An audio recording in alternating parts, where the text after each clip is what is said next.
أعوذ بالله من الشيطان الرجيم بسم الله الرحمن الرحيم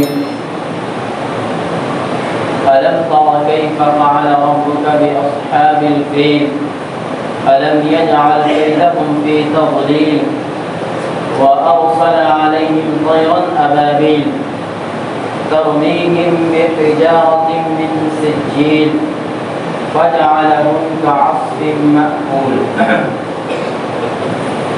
صدق اللہ العلی العظیم۔ محترم بزرگوں، بھائیوں اور دوستوں، یہ سفر المظفر کا مہینہ چل رہا ہے اور اس کا آخری عشرہ ہے۔ کچھ ہی دنوں کے بعد ربیع الاول کا مہینہ شروع ہو جائے گا۔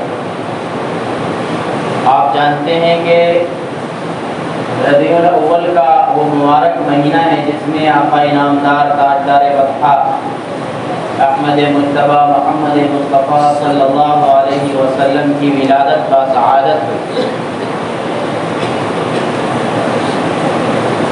آپ نے یہ سنا ہے کہ یہ زمین، آسمان، چاند، سورج، ستارے، بلکہ یہ پوری کائنات اسی ذات ہستی کے صدقے طفیل وجود میں آئی، اور آپ صلی اللہ علیہ وسلم کے دنیا میں آنے سے پہلے ہی کچھ ایسے واقعات اور کچھ ایسے اشارات ملنے لگے کہ دین محمدی سے پہلے جو دین برحق تھا، دین عیسوی، حضرت عیسیٰ علیہ السلام کے ماننے والے اور انجیل کے جو علم رکھنے والے تھے، وہ اشارات یہ بتلانے لگے کہ اب کچھ ہی دنوں کے بعد اس ذات ہستی کا وجود دنیا میں برپا ہوگا جس کے صدقے یہ کائنات بنائی گئی۔ جس سورت کی تلاوت میں نے آپ کے سامنے ابھی کی ہے، یہ سورت آپ میں سے بلکہ تقریباً سبھی کو یاد ہوتی ہے، جس کو آپ نماز میں بھی پڑھتے ہیں۔ یہاں سے قرآن پاک کی آخری 10 سورت کہلاتی ہے۔ ہم تراویح میں بھی عام طور پر الگ طرح سے تراویح جو پڑھتے ہیں تو الگ طرح سے سورہ ناس تک پڑھتے ہیں، اس کو الگ طرح سے تراویح پڑھنا کہتے ہیں۔ اس سورت کا ایک پس منظر ہے، اللہ کے نبی صلی اللہ علیہ وسلم کی ولادت سے تقریباً 50 یا 55 دن پہلے ایک دنیا کے اندر عجیب طرح کا واقعہ پیش آیا، اور آپ صلی اللہ علیہ وسلم کی پیدائش کے وقت جو اس وقت کے 2 سپر پاور ملک مانے جاتے ہیں، نمبر 1 روم اور نمبر 2 ایران، یہ دونوں اس وقت طاقت میں، قوت میں، بادشاہت میں، بلکہ یہ کہا جائے کہ عرب کا اکثر خطہ روم کے زیر نہیں آتا تھا، مطلب عرب کے اکثر خطوں پر روم کا قبضہ تھا اور وہاں کے گورنر وہاں حکومت چلاتے۔ اللہ تبارک و تعالیٰ نے اپنی نبی کی پیدائش کے وقت ان کے ایوانوں میں زلزلے برپا کر دیے۔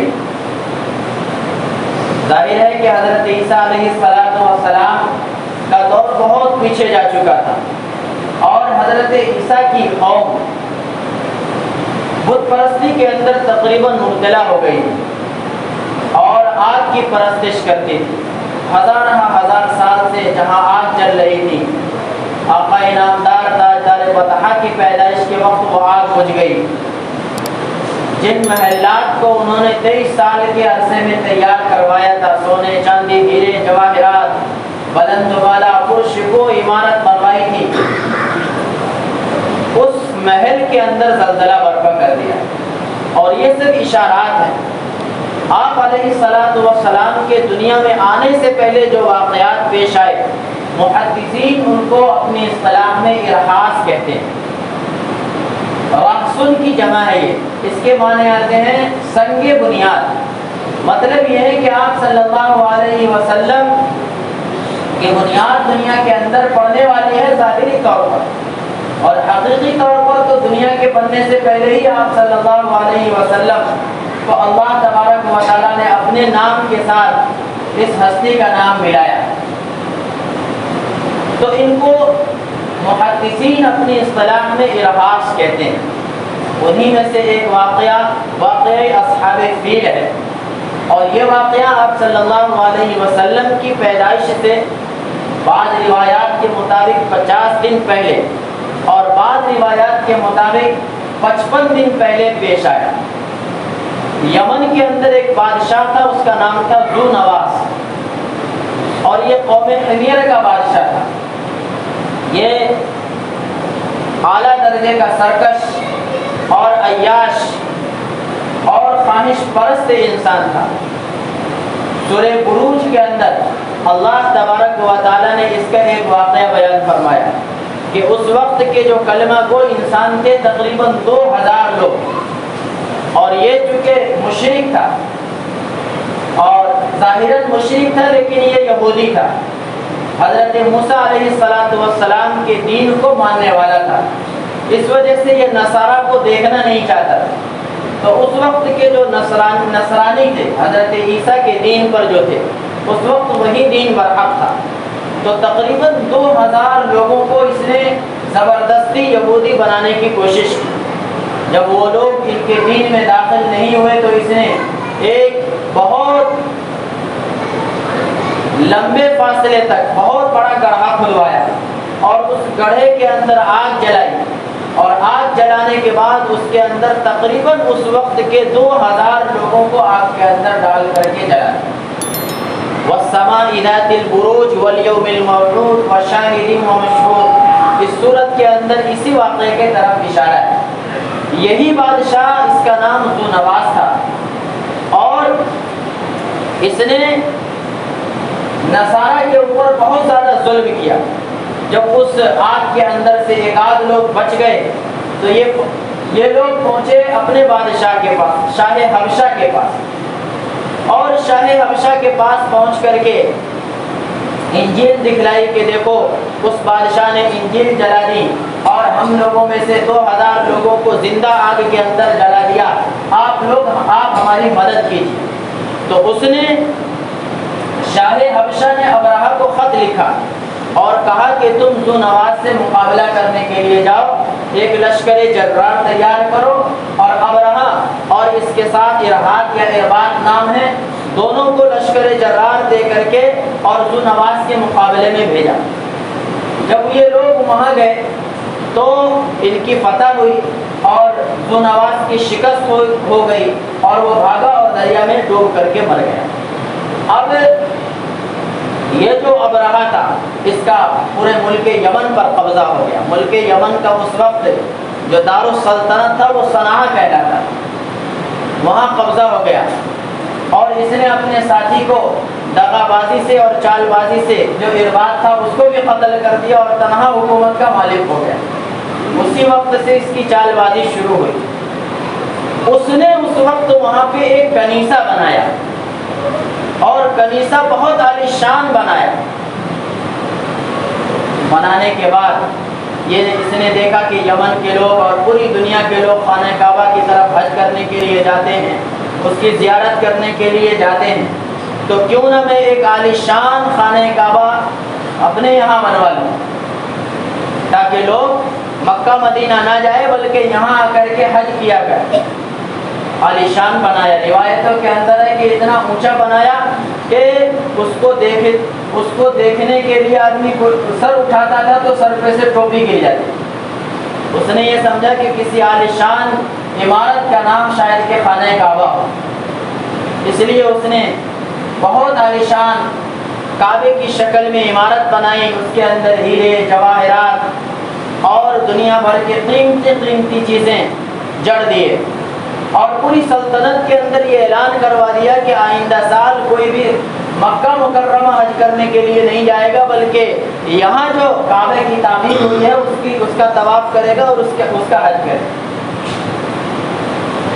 قبیلہ قحطان، قبیلہ عدنان جو عرب کے مشہور قبائل ہیں، ظاہر ہے قبیلہ قریش ان کو یہ بات بہت گراں گزری۔ بعض روایتوں کے اندر ہے کہ قبیلہ قریش کے کسی شخص نے جا کر کے اس کنیسہ میں جو گرجا گھر تھا ان کا، اس کے اندر جا کر کے گندگی پھیلا دی، پاخانہ کر دیا جا کر۔ اب جو شاہ حبشہ تھا اس کا پارا چڑھ گیا، اس کو غصہ آیا کہ یہ کسی نہ کسی قریش کے آدمی کا کام ہے۔ اس کے کچھ دنوں کے بعد آگ لگ گئی جس سے اس کنیسہ کو بہت زیادہ نقصان ہوا۔ اس وقت اس نے قسم کھائی کہ میں کعبہ کی اینٹ سے اینٹ بجا دوں گا، خانہ کعبہ کو ختم کر دوں۔ اب اس کے لیے خانہ کعبہ کو گرانے کی تیاری میں مصروف ہو گیا۔ ایک بہت بڑے لشکر کے ساتھ، اور عرب کے اندر یہ دستور تھا کہ عرب لوگ گھوڑے اور اونٹ کی سواری کرتے تھے، ہاتھی کی سواری عام طور پر وہ کرتے نہیں تھے۔ لیکن اللہ تبارک و تعالیٰ نے اس صورت کے اندر اصحاب فیل سے تعبیر فرمایا ہے، وہ لوگ ہاتھی والے تھے، اور ہاتھی لے کر کے اس لیے آئے تھے، ان کا منشا یہ تھا کہ ہاتھی چونکہ زیادہ طاقتور ہے، اس لیے خانہ کعبہ کے ستونوں میں زنجیریں باندھیں گے لوہے کی، اور ہاتھی سے اس کو باندھ دیں گے اور ہاتھی کو ہکال دیں گے، جس کی وجہ سے خانہ کعبہ گر جائے گا اور کعبہ منہدم ہو جائے گا، ہاتھی سے اس کو گرانے میں آسانی ہوگی۔ شاہ حبشہ نے ابرہہ کے لیے ایک خاص قسم کا ہاتھی بھیجا، اس ہاتھی کا نام محمود تھا۔ یہ لوگ اس ارادے سے وہاں سے چلے۔ اب عرب کو معلوم ہوا تو یمن کے اندر جو عرب رہتے تھے ان میں سے ایک شخص تھا ذو نفر، اس نے اپنے ساتھیوں کو جمع کیا اور ایک لشکر تیار کیا اور ایک لشکر کے ساتھ ان کا مقابلہ کیا۔ ظاہر ہے کہ اللہ تبارک و تعالیٰ کو یہ واقعہ قیامت تک کے لیے دکھلانا تھا، اس لیے ان کی شکست ہوئی۔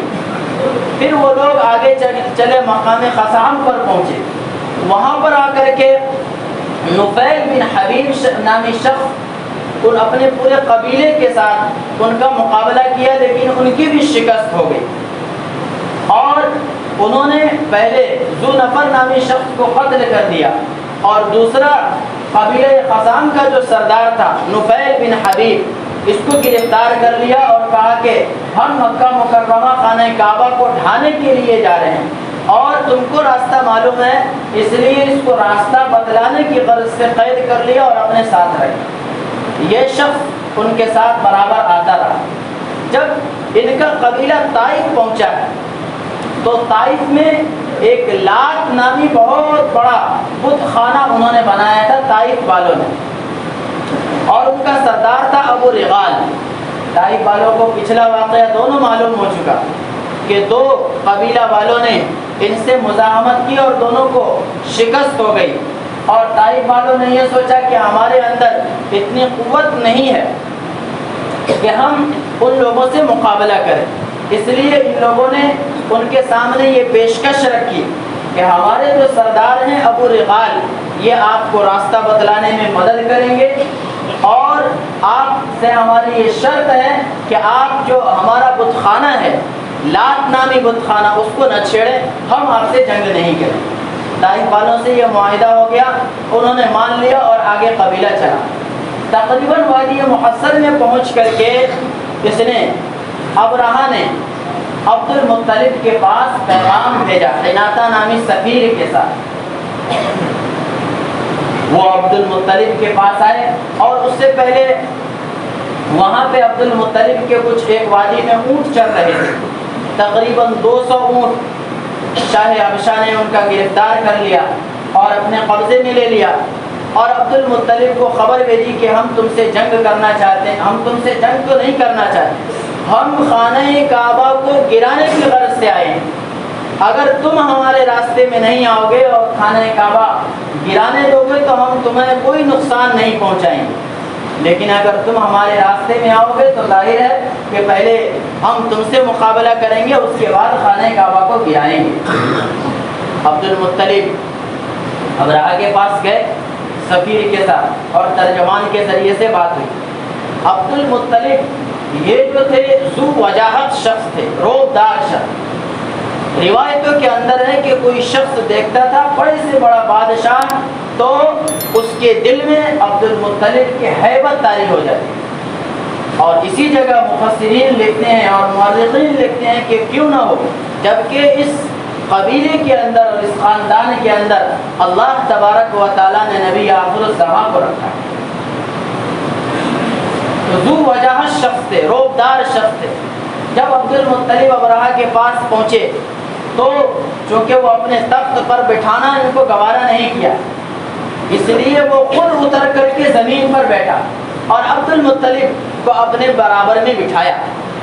اس کے بعد بات چیت ہوئی۔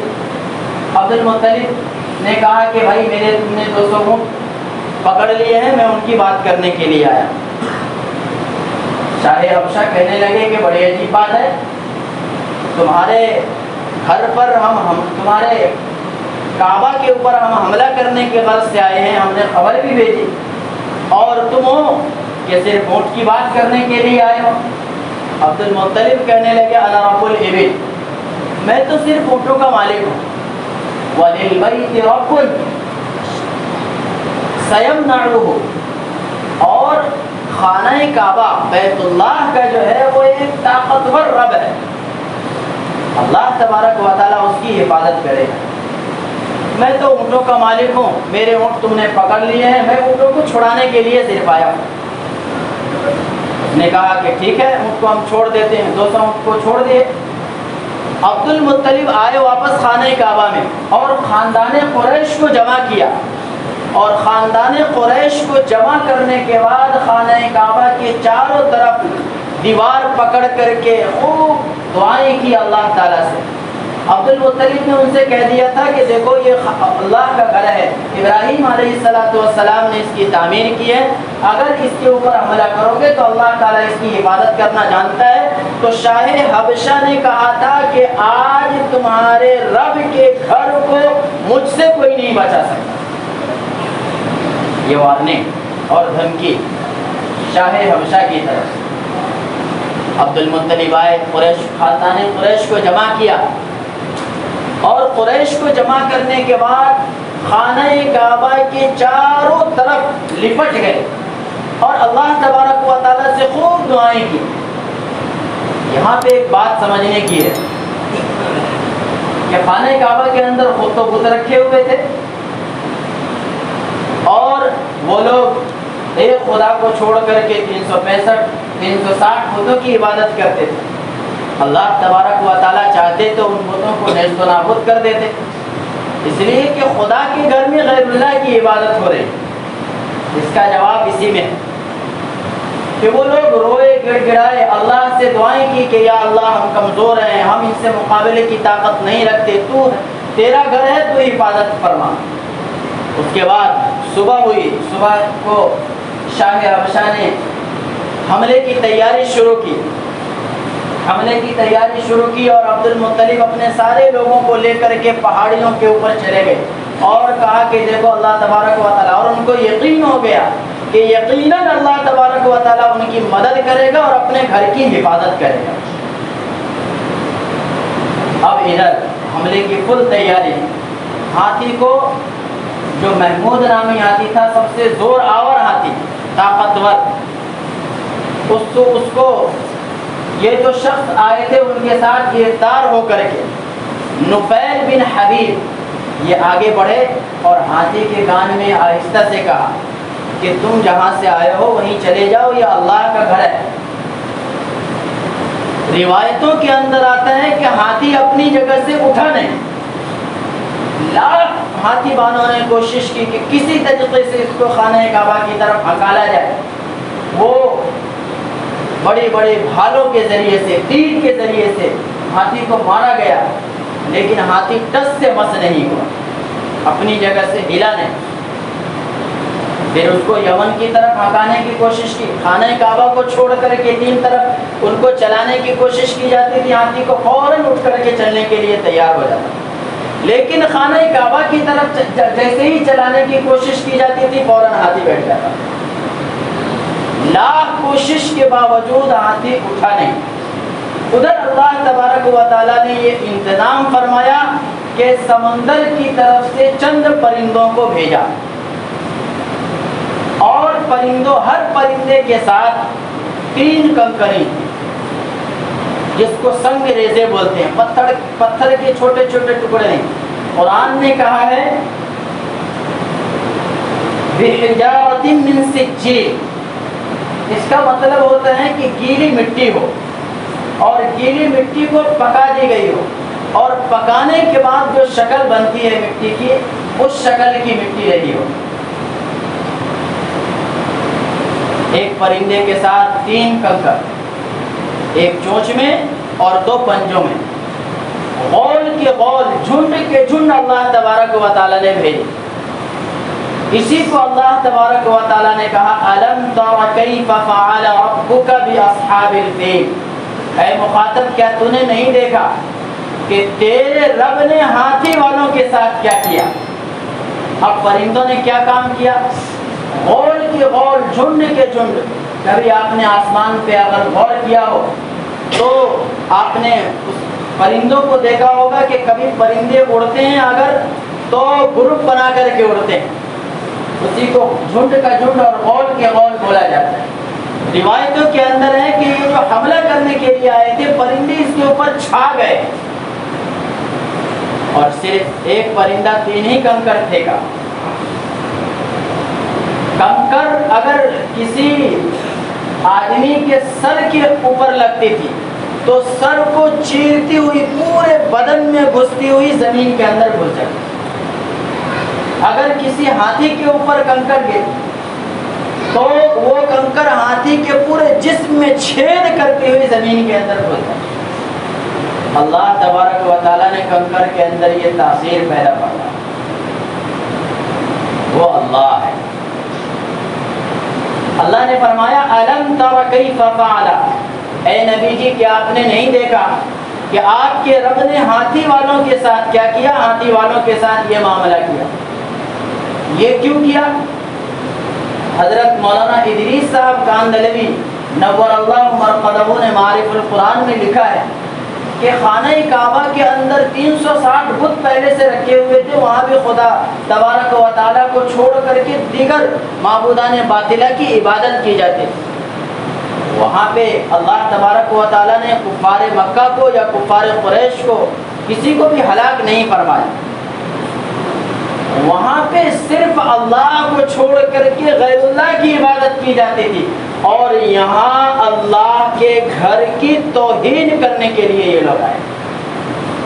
دونوں کے اندر اتنا بڑا فرق ہے کہ یہ جو شاہ حبشہ آیا ہے اپنے لاؤ لشکر کے ساتھ اللہ کے گھر کی توہین کرنے کے لیے آیا ہے، اس لیے اللہ نے ان کو ہلاک و برباد کر دیا۔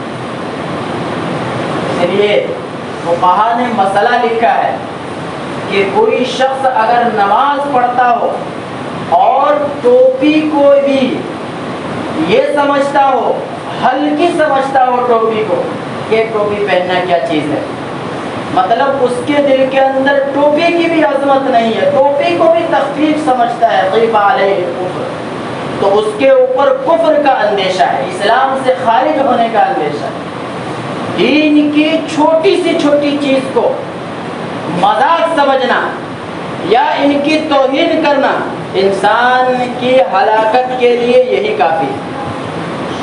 شاہ حبشہ کو اور پورے حبشہ والوں کو اللہ تبارک و تعالیٰ نے توہین کے نتیجے میں کیسے ہلاک فرمایا، اس لیے ہر شخص کو ڈرنا چاہیے۔ دوسرا مسئلہ یہ بھی لکھا ہے من ابغض عالما بدون شرعی، جو شخص کسی عالم دین کو، کسی شخص کو نہیں، مطلقاً یہ سمجھتا ہو کہ علماء ایسے ہوتے ہیں، مدارس ایسے ہوتے ہیں، اس کا مطلب یہ ہوا کہ وہ علماء کسی ذاتی آدمی سے نفرت نہیں کر رہا، اللہ نے جو اس کو علم عطا فرمایا ہے اور اللہ نے جو مدرسے کو علم کا مرکز بنایا ہے اس کو ہلکا سمجھ رہا ہے۔ ان کے بارے میں بھی علماء نے لکھا، بڑے بڑے علماء نے لکھا خیف علیہ الکفر، اس کے اوپر بھی کفر کا اندیشہ ہے۔ دین کی چھوٹی سی چھوٹی چیز کو اگر کوئی شخص ہلکا سمجھتا ہے تو وہ یہ خیر منائے کہ اس کا خاتمہ ایمان پر ہوگا یا نہیں ہوگا؟ اللہ فرماتا ہے الم تر کیف فعل ربک باصحاب الفیل، کیا آپ نے نہیں دیکھا کہ آپ کے رب نے ہاتھی والوں کے ساتھ کیا کیا؟ پرندے تو صرف کنکر پھینکتے تھے اور اللہ تبارک و تعالیٰ نے ہر ایک کو ہلاک کر دیا۔ کیسا بنا دیا؟ آگے آئے گی آیت میں الم یجعل کیدہم فی تضلیل، کیا ان کی تدبیروں کو سر تا پا غلط نہیں کر دیا؟ ان دونوں کے اندر اللہ تبارک و تعالیٰ نے سوالیہ انداز میں فرمایا، پھر یہاں فرمایا اے نبی جی کیا آپ نے نہیں دیکھا؟ حالانکہ اللہ کے نبی کی پیدائش سے 50-55 دن پہلے کا واقعہ ہے۔ یہاں پہ اللہ کے نبی صلی اللہ علیہ وسلم کے دیکھنے کا بظاہر کوئی سوال پیدا نہیں، لیکن واقعہ چونکہ اتنا یقینی ہے اور اللہ خود بتلا رہا ہے۔ پھر حضرت عائشہ رضی اللہ تعالی عنہ سے ابن اسحاق کی روایت موجود ہے کہ حضرت عائشہ فرماتی ہیں کہ جو لوگ خانہ کعبہ کو ڈھانے کے لیے یمن سے آئے تھے اس میں سے 2 شخصوں کو حضرت عائشہ فرماتی ہے میں نے خود مکہ کی گلیوں میں بھیک مانگتے ہوئے دیکھا۔ اور حضرت اسما جو حضرت عائشہ کی بہن ہے ان کی ایک روایت ہے، یہ بھی فرماتی ہیں کہ ان میں سے 2 شخصوں کو میں نے مکہ کے اندر اپاہج دیکھا، لنگڑا دیکھا اور مکہ کی گلیوں میں بھیک مانگتے ہوئے دیکھا۔ کیا اللہ تبارک و تعالیٰ نے ان کی تدبیر کو غلط نہیں کر دیا؟ وَأَرْسَلَ عَلَيْهِمْ طَيْرًا أَبَابِيلَ، اور ان کے اوپر بھیجے غول کے غول پرندے، ترمیہم بحجارۃ من سجیل، جو پھینکتے تھے ان کے اوپر سنگ ریزے۔ وہ کیسے ہو گئے؟ فَجَعَلَهُمْ كَعَصْفٍ مَأْكُولٍ، وہ ہو گئے کھائے ہوئے بھوسے کی طرح۔ اب جانور کو بھوسا ڈالتے ہیں، گیہوں جب تیار ہوتا ہے تو ایک طرف بھوسا نکلتا ہے دوسری طرف اناج نکلتا ہے، جانور کو آپ بھوسا ڈالتے ہیں، گھاس کس کو کہتے ہیں؟ یہ عصفن۔ جانور کو جب ہم بھوسا ڈالتے ہیں تو جانور کھا کر کے آخر میں کچھ خراب سا مادہ یا خراب سی چیزیں چھوڑ دیتا ہے، اسی کو عصفن کہا جاتا ہے۔ کہ اللہ تبارک و تعالیٰ نے ان لشکروں کی حالت ایسی کر دی کہ جانور کے چھوڑے ہوئے بھوسے کھائے ہوئے بھوسے کی طرح کر دیا کہ وہ اتنا ذلیل کر دیا اللہ تبارک و تعالیٰ نے کہ انسان تو درکنار جانور بھی اس کو کھانا پسند نہیں کرتے۔ یہ اللہ کے گھر کی توہین کا اللہ تبارک و تعالیٰ نے انجام فرمایا اور اللہ کے نبی صلی اللہ علیہ وسلم کی پیدائش کا ایک واقعہ رونما فرما کر کے اشارہ دیا۔ اللہ ہمیں عمل کی توفیق عطا فرمائے۔